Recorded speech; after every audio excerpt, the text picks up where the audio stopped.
Voilà, j'espère que vous admirez l'accent espagnol que je viens de vous proposer, messieurs. C'est du Luis Mariano, c'était. J'ai cru qu'on avait changé de présentateur.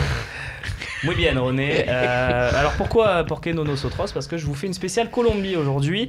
On sait que Madame McCourt voulait absolument une Colombienne dans son équipe de l'OM. Monica, voilà, on l'embrasse évidemment.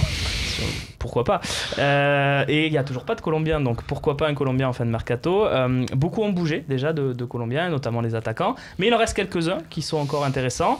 Il y a eu aussi cette rumeur concernant l'attaquant de 24 ans, Miguel Borja, qui évolue à Palmeiras, qui est colombien aussi. Donc voilà, je me suis dit, tiens, je vais vous proposer 5 Colombiens. Alors il y a à boire et à manger, je suis d'accord avec vous, c'est pas forcément ouf, mais au moins on propose, tant qu'il y a à boire, comme tu dis. Alors le premier, c'est mon chouchou. Moi je trouve que c'est un super coup à faire dans ce mercato. Santiago Arias, arrière droit du PSV Eindhoven. Oui, j'adore ce joueur. J'adore ce joueur. Alors tu vois, on en a parlé avant l'émission. Je connaissais pas la tenue de tes joueurs et de cette dernière chronique, mais tu as frappé dans le mille avec moi. J'adore ce joueur. Bon, ben parle-nous-en, puisque moi je suis juste le présentateur. Alors, c'est vous qui nous parlez des joueurs. Santiago Arias, c'est un arrière droit teigneux, le vrai petit Sud-Américain, un petit peu un profil à la Maxi Pereira pour ceux qui se rappellent, qui a joué à Porto pendant des années. Voilà, très bon techniquement, avant tout un très bon défenseur, ce qui est quand même pas négligeable quand tu joues arrière droit, c'est-à-dire un garçon qui est dur sur l'homme et dur à passer, une teigne quoi, un joueur meilleur que Sakai, clairement. Oui, c'est un tour au-dessus, j'adore Sakai, mais après il faut être réaliste, c'est un tour au-dessus. Alors il est à Eindhoven depuis 4 ans, c'est peut-être l'heure aussi d'un nouveau défi, c'est pour ça que je l'ai mis dans cette liste. Il a encore 2 ans de contrat, 31 sélections, et il n'a que 25 ans, René. Ça peut être un bon coup ou pas, d'après ce qu'on s'est dit là depuis le début avec Bastien? Mais ta chronique, parce que moi aussi c'est la première fois. Qu'est-ce qui se passe? Cette chronique, on doit en prendre qu'un dans tout ce que tu vas nous présenter. Je peux prendre les 5 si tu veux, tu fais ce que tu veux. En fait, je vous propose des profils. On propose des profils, pourquoi pas à la direction, on sait jamais s'ils regardent cette émission. Non, mais si c'est ça, oui, alors bien sûr, moi, est-ce qu'il te plaît? Je suis pas un féru comme Bastien ou Kevin sur les joueurs. Voilà des joueurs. Là, c'est moi qui l'ai trouvé celui-là. J'ai entendu. Ou Romain. Qui est Romain? Non, parce que c'est moi qui l'ai trouvé. Non, mais lui, il a bûché, peut-être que vous. C'est vrai, vous, c'est naturel. Donc, tu le prends ou pas? Arrière droit, si on a droit à prendre, oui, je prends, parce que c'est vrai qu'il faut une doublure à Sakai. Si c'est dans les possibilités. Une fois qu'on a pris les trois joueurs importants qui nous manquent vraiment. Et c'est peut-être ça aussi, effectivement, que c'est peut-être pas le poste prioritaire. Mais il y aura l'Europa League sans doute, donc mais quel joueur? Il faut du monde. Mais quel joueur? Disons que voilà, on met le coup. Si on peut faire 4 joueurs. Allez. Tiens, je vous propose maintenant un défenseur central. Alors ça, c'est un peu moins folichon. Voilà, Christian Zapata, défenseur central Milan AC, qui a été excellent lorsqu'il évolue à l'Udinese, qui est un peu dans le dur quand même ces dernières saisons. Mais il a de l'expérience, il est pas très cher. On sait que Milan va liquider un peu son effectif. Donc pourquoi pas, René, tiens. Ouais, mais nous, on n'est pas le magasin de liquidation, là. Hein. On n'est pas à tout prix, là. Voilà. Bah moi, je valide pas non plus. Ah bon, pourquoi? Parce que je regarde beaucoup la Serie A et c'est faible. C'est faible? C'est pas meilleur que Rami, loin de là. Est-ce que c'est meilleur que Rolando? J'ai envie de te dire que c'est pas compliqué d'être meilleur que Rolando si je suis méchant, mais... Tu es méchant. Non, parce que lui, alors, quand tu écoutes commenter les matchs, le Rolando, qu'est-ce qu'il se prend dans la tronche? C'est je suis pas fan de Rolando, donc autant garder Rolando alors. Ouais, autant garder Rolando. Bon. Putain, c'est pas bon sinon alors. J'ai dit du bien de Rolando et de Bounassar. Putain. J'ai dit du bien de Rolando et de Bounassar dans la même émission. C'est beau. Donc gardez les cassettes. Non, mais il faut écouter parce que des fois, je regarde la télé quand il est à l'extérieur, mais j'écoute France Bleu parce que... La troisième mi-temps et France Bleu en partenariat avec le Fossin, évidemment. Quand il est là, quand c'est Rolando, qu'est-ce qu'il se prend dans la tronche? Moi, j'ai entendu surtout sur Bounassar. C'est vrai que... Rolando, quand il y avait Rolando Dorial, les Blues Brothers, je les appelais. Les Blues Brothers, c'est ça. La saison dernière, tu mettais des tacles à Bounassar, il jouait même pas, il prenait quand même. Ouais, c'est vrai. C'était spécial. Je vous propose un troisième joueur. C'est plus compliqué, mais je vous explique pourquoi je vous le propose. C'est Freddy Guarin, qui est en Chine. Et on voit qu'en ce moment, il y a beaucoup de joueurs qui reviennent de Chine les poches pleines. Pourquoi pas Freddy Guarin, donc 31 ans, 2 ans de contrat avec le Shanghai chinois, 58 sélections. On se rappelle évidemment de son passage à Saint-Etienne, mais surtout à l'Inter Milan où il a explosé. Il y a eu Porto aussi. Freddy Guarin, tiens, Bastien. Profil exactement ce qu'on recherche, tout dépend de son état de forme. Et je rajouterai une caractéristique qu'il a que peut-être les joueurs qu'on a dit avant n'ont pas, une très bonne frappe de loin. Parce que c'est vrai que Lopez Sanson, dans ce domaine-là, on les voit pas trop tenter en dehors de la surface. C'est une bonne idée? S'il est en état de forme, oui. Oui. En plus, c'est vrai, c'est un profil un peu à la Sauzé. Par contre, vraiment gros point d'interrogation sur son état. Là, évidemment, je suis pas le championnat chinois. tous les joueurs en Chine, évidemment. Je peux pas te dire dans quel état il est. Te plaît, René? Non, moi, non je ne connais pas plus que ça. Il n'a pas fait le mariage, je ne le connais pas plus que ça. Tu ne connais pas Freddy Guarin? Je ne le connais pas plus que ça. Ah, pas plus que ça. Je connais le nom, tu entends, mais Bien de sûr. là à dire comme tout ce que l'artiste qui vient de dire, non, je suis incapable. Effectivement, Voilà, on avait vu, notamment à Saint-Etienne, il avait mis quelques frappes. Moi je connais. Tu as raison d'insister sur la frappe, parce qu'on avait vu à Saint-Etienne, il en avait mis quelques-unes qui étaient assez sympathiques. Oui, mais après, il sort des radars, si des joueurs comme ça, après tu. Eh oui, mais c'est le but de cette émission aussi, c'est de les faire rentrer dans le circuit. Voilà, Jacques-Henri. Si tu nous regardes. Allez, tu proposes, avant-dernier profil que je vous propose, c'est un bourreau de l'Olympique de Marseille, quelqu'un qui nous a fait très mal. Duvan Zapata, avant-centre de Naples, il nous avait fait mal au Vélodrome en Ligue des Champions avec le Napoli. C'est déjà quelques années. Il a de l'expérience sans être vieux et du talent, 26 ans. 2020, fin de contrat, 3 ans de contrat donc, et une seule sélection. Tiens, j'ai été surpris, j'ai vu ça tout à l'heure. Est-ce que c'est un joueur qui peut être, pas le grand attaquant, si on ne trouve pas de grand attaquant, un attaquant qui peut compléter Valère Germain, messieurs? Moi, je vais te dire un truc, voilà.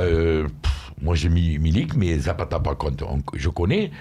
Si tu as Zapata, je veux dire, Zapata, ouais, on ne peut pas dire qu'on a mis un joueur au rabais, là, je veux dire. Quoi. Non, c'est un beau joueur. Voilà. Non, il mettra des buts. Voilà. Mais, là, mais ça sera décevant quand même. Aboubacar. Mais... Ça ressemble énormément à Aboubacar. Pas pour nous, pas forcément, mais la majorité des supporters s'attendent quand même à mieux que Duvan Zapata. Non, mais là je pense que dans une émission comme ça, on n'est pas là pour divulguer la pensée de la majeure partie des trucs. Parce que quand tu le vois sur Twitter, des fois tu t'arraches les cheveux. Oui, mais il est obligé de poser la question. Oui, d'accord. Moi, si j'ai Duvan Zapata, voilà, que le mec il me dise ah non, il n'en veut pas, je veux tel, Gustavo, Sinon Deguin. Mais ouais, mais tout le monde, tous les cons vont à la ville si tu dis ça à la discussion. Voilà. Zapata, profil à l'Aboubacar, mais un peu plus faible qu'Aboubacar. Donc, moi, je dis que quitte à racheter une année de contrat, prendre Aboubacar. Très bien. Voilà, Duvan Zapata, en tout cas, c'est un des rares attaquants de Colombie qui n'a pas bougé cet été. Il y a Falcao aussi, mais il n'y en a pas 800. Il y a Jackson Martinez aussi que j'aurais pu vous mettre, mais c'est pareil. Moi, tu vois, j'aime bien ces joueurs. Je vais dire pourquoi. J'aime bien ces grands blacks devant. On n'a jamais été déçus. Regarde, quand il y avait Niang, quand il y avait Cissé, mais non, Pascal Nouma, on n'a jamais été. Non, mais regarde, même Gomis. Non, comme de partout, il y a des blacks qui ne sont pas bons. Mais il y a eu la plupart des grands attaquants qu'on a eus. C'est des blacks, Corso, Bibou. Moi, quand j'étais jeune, je me rappelle, le pêcheur s'est fait jeter, mais tu avais ce Joseph où tu mettais des buts impossibles, ou alors il te manquait la cage à 2 mètres. Tu vois, mais c'est ça, c'est fantastique un attaquant. Alors, j'aime bien ce genre de profils qui sont un peu. Tu sais pas trop où tu vas avec, mais tu sais quand même que c'est pas une tripe. Quoi. Non, c'est pas une tripe. Loin de là. Un très bon joueur colombien en tout cas. Et je vous propose le dernier. Alors là. C'est si on veut une star. Voilà, si on veut une star. Voilà, Juan Cuadrado. On a dit que ça pouvait être un mercato d'opportunité, pardon. C'est pas un poste où on recherche ailier droit parce que l'OM est plutôt bien fourni sur les ailes, en tout cas fourni en nombre. Mais est-ce que s'il y a une opportunité de faire un joueur comme ça, comme Cuadrado, colombien, qui peut donc lancer le projet aussi en Amérique du Sud, est-ce qu'il faut tout faire pour l'avoir s'il y a une chance d'avoir un joueur comme ça, ou il faut quand même plutôt rester concentré sur les postes prioritaires? Moi, je reste concentré sur les postes prioritaires. Moi, je dis oui, en restant dans le contexte que tu viens de poser. Si tu as l'occasion de faire un Juan Cuadrado, tu dois le faire. Mais c'était la même chose pour moi pour Carlos Bacca. Si tu avais l'occasion de faire un Carlos Bacca, tu devais le faire. Oui, mais Carlos Bacca, c'est un poste essentiel dans les recrues qu'on veut. Alors, lui, bon, comme dit on l'aura jamais. Je vais te dire clairement, on l'aura jamais. Lui, il veut jouer avec des champions. Il y a la Roma et Chelsea qui sont... Non, mais je veux te dire, je parle du poste. Non, mais je veux dire, si un jour, dans ce mercato, par de je ne sais quel miracle, tu as une opportunité en fin de mercato, mais une fois que tu as rempli les postes que tu avais à remplir, bien sûr, de faire un joueur de ce talent-là, même si tu as déjà un joueur à ce poste-là, tu dois le faire. Mais on le fera pas, hein, c'est du fantasme. Cuadrado, même si tu n'as pas rempli les postes à remplir, je prends des deux mains, moi. Hein. Oui, mais non, moi je m'excuse. C'est comme ceux qui. Cet été, je remplis. Là, il ne bosse pas là-dessus. Là. Moi, cet été, j'ai rempli 3 postes, et puis au mercato d'hiver, parce qu'il va y avoir un mercato d'hiver dans 3 mois, si tu as l'opportunité de faire un joueur comme ça, tu es là, d'accord. C'est comme si je me souviens d'une émission du Talk en fin de saison, le talk show évidemment. Il y avait beaucoup de gens autour de ce plateau, il me semble que l'un d'entre eux est ici, qui ne voulait pas par exemple de Riyad Mahrez. Non, on n'a pas besoin, c'est bon. Riyad Mahrez, on va prendre... Non, c'est bon. Tu te souviens de ça ? Non mais c'est comme là, je te dis, non, là dans ce mercato d'été, j'ai pas besoin d'un Cuadrado. Eh oui, on a besoin. J'ai d'autres postes prioritaires, notamment l'attaquant, le milieu et cette putain de défense centrale. Eh ben écoute, moi si tu prends Juan Cuadrado et que tu prends pas de défenseur central, je suis heureux. Voilà, demain je suis heureux, je vais chanter dans la rue. Alors qu'est-ce que tu mets? Tu mets Thauvin sur le banc, tu mets qui tu mets là? Où tu le mets? Je joue avec Payet en 10, Thauvin à gauche, Cuadrado à droite. Et derrière, qui tu lèves alors? Derrière qui? Au milieu là. Lopez. Je joue avec Gustavo Sanson. Non? Bah écoute, moi je prends aussi Cuadrado, bon. mais bon là j'avoue que d'abord la priorité pour moi c'est la défense. Mais on est tous d'accord, la défense? Ouais. La défense centrale c'est presque aussi important. Tu sais, moi je me rappelle quand même, tout le monde critiquait à l'époque, mais Deschamps, il est arrivé, qu'est-ce qu'il a fait? Il t'a bétonné cette défense. Quand on avait Gabi Mbia, Diawara derrière. Et puis Koueta, Mbia, Diawara, même Edouard Cissé qui a fait une bonne saison devant eux. Non, mais je veux dire, voilà. Il a fait qu'une, mais. Ouais, tu fous ta défense. Après, si tu marques pas des buts, au moins tu apprends pas. Ah ben les équipes qui jouaient contre cette équipe-là disaient que c'était. Impossible. On était usant, on était très dur à bouger, quoi. Messieurs, c'est déjà fini. Déjà. C'est court un Mercato. Mais non, mais ça fait combien que ça dure ça? 35 minutes. Ça dure que 35 minutes? Ça dure même que 30 minutes, on a un peu débordé. Je t'embrasse, René, je te dis à très vite sur les plateaux du Phocéen. Ben, on s'embrasse tous alors, les gars. Et on va faire un peu de patience, les gars. Et arrêtez sur les tweets d'insulter tout le monde ici et là.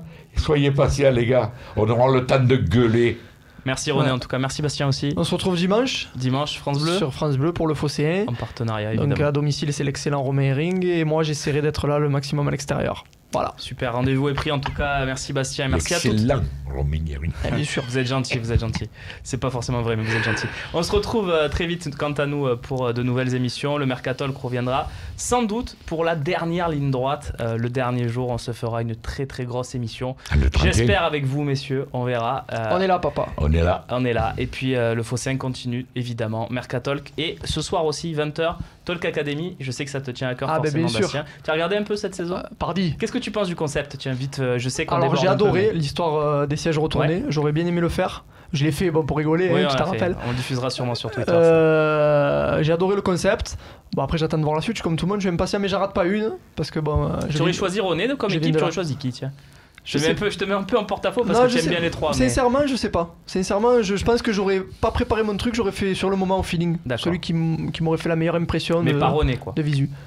Ben pourquoi pas. Ça va, en plus il offre des bons cassoulet. Rendez-vous 20h, nouvel épisode de la Talk Academy. Merci à toutes et à tous de nous avoir suivis et à très vite pour un nouveau Mercatalk. Salut. Bye bye.